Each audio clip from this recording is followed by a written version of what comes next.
నమస్కారం అండి. నా పేరు లక్ష్మీ నాయక్, మా ఆయన పేరు సురేష్ నాయక్.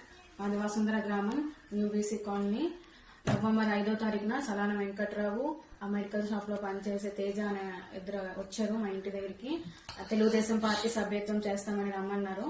అయితే నేను వెళ్ళాను, మా డీటెయిల్స్ అని పట్టుకొని వెళ్తే అయితే క్యాష్ ఇస్తే క్యాష్ తీసుకోలేదు. 100 రూపాయలు సభ్యత్వం చేసి అమ్మ మీ పక్కింటి ఆమెది అని చెప్పారు. ఆమె పేరు సీతాలక్ష్మి. అదే వాళ్ళు స్కానర్ చూపించారు, నేను స్కానర్ చేశాను. స్కానర్ చేస్తే అందులో నాకు సరిగ్గా 100 రూపాయలు చెప్పారు కదా, 100 రూపాయలు అయి ఉంటదని నేను నా పిన్ నంబర్ కొట్టేశాను. కొట్టేస్తే 1,00,000 రూపాయలు ట్రాన్స్ఫర్ అయిపోయి వెంటనే నేను చెప్పాను. నాకు మెసేజ్ రాగానే నాకు 1,17,000 1,00,000 రూపాయలు ట్రాన్స్ఫర్ అయిపోయాయని చెప్పాను. సలాన వెంకట్రావు ఏమో ఫోన్ చేశారు ఎమ్మెల్యే దగ్గరికి, ఎమ్మెల్యే పిఏ దగ్గరికి, ఎంపీపీ దగ్గరికి. అయితే ఏమో వాళ్ళు చెప్పారు పార్టీ ఆఫీస్ కి వెళ్ళిపోయి ఉంటాయమ్మా, మరి అక్కడికి పోని డబ్బులు వచ్చేస్తాయి అని చెప్పారు.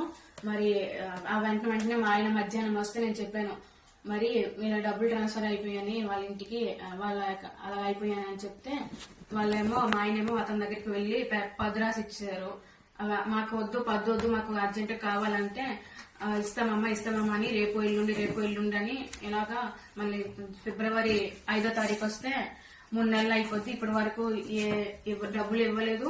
మొన్న సోమవారము ఎమ్మెల్యే దగ్గరికి తీసుకెళ్లారు.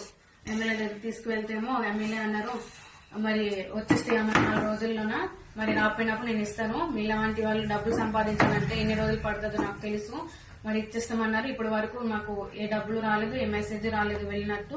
మరి మీరే నాకు ఏదో ఒక న్యాయం చేయించాలి. నమస్కారం.